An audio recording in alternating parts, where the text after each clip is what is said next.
Mr Speaker, I rise to support the Television New Zealand Amendment Bill, and unlike the prior Speaker, I will be speaking to the bill and the specific clauses within the bill, Mr Speaker. And Mr Speaker, as the Minister's already noted earlier this evening, the bill amends the Television New Zealand Act of 2003, and what it does is three things. First, it replaces the TVNZ Charter with more generic statutory requirements, Mr Speaker. Secondly, it amends the prohibition on ministerial direction to TV New Zealand to cover the multiple platforms, including websites, which TV New Zealand currently operates on. And thirdly, it does enable the screening of pre-1989 TV New Zealand archive works, which the prior speakers have referred to. So, Mr Speaker, the government aims to replace this TV New Zealand Charter with a brief and less prescriptive statement of functions which enables Television New Zealand to determine its own priorities against a general set of functions. The Minister's already noted that it specifies that TV New Zealand is to provide content through a range of media. It does so now and it will continue to do so into the future. And the other purpose of the bill is to allow for the rescreening of television programs produced before the establishment of the Broadcasting Commission, or New Zealand On Air, in 1989. Now, these works, which are held in the archive, are not currently able to be shown in their entirety because, with the passage of time, some rights holders cannot be located or tracked down. So it's in the public interest that they be seen again as part of New Zealand's screen heritage.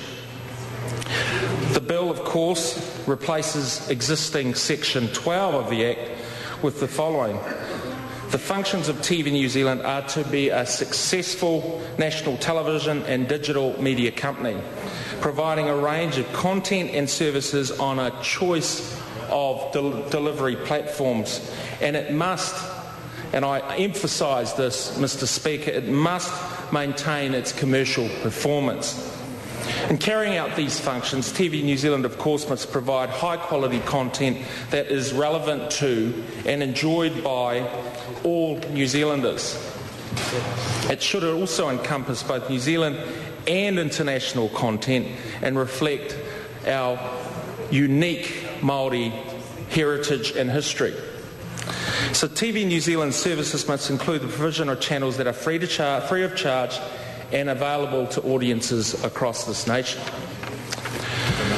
So in terms of archive works, the bill sets out a mechanism for and the circumstances in which TV New Zealand may screen pre-1989 archive works without actually having to negotiate individually with those that were interested in these works. It provides for TV New Zealand to also grant the Māori television service the right to screen such archive works, and for TV New Zealand to enter into negotiations with New Zealand On Air and screen archive works. Works screened under this section, of course, must be screened free of charge. And if an archive work is screened other than free of charge, TV New Zealand would be obliged to provide for the normal legal rights and privileges of the interested persons which we referred to.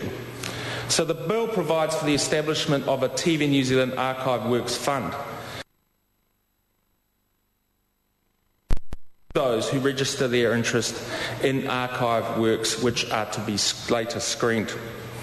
So as the Minister's already noted, this is about honouring our election promise to replace the current TV New Zealand Charter with a less prescriptive list of functions and to leave TV New Zealand free to determine its own priorities within its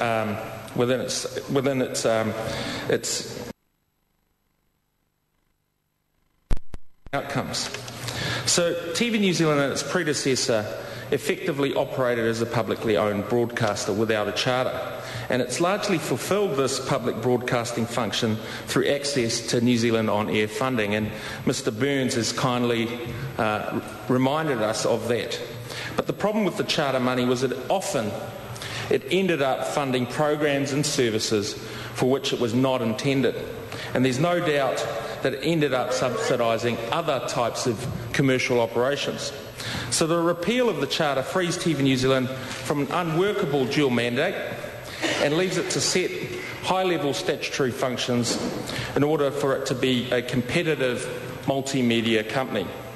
And with this new high-level functions and its own strategic direction, it will retain its vital role as a willing broadcaster of local content, which is contrary to Mr Burns' views, of course. And this role is essential to the contestable funding model, which, in order to succeed, needs broadcasters willing to commission and screen New Zealand content. So we've referred to, the previous speakers referred to the Platinum Fund, and we as a government have shown our support for the contestable model by making the funding formally ring-fenced for TV New Zealand's charter commitments available as a contestable funding through the New Zealand On Air, of course. This amount is not insignificant at $15.1 million per year, Mr Speaker, and it on any of New Zealand's 6 free-to-air national broadcasters with preference for prime time viewing programs.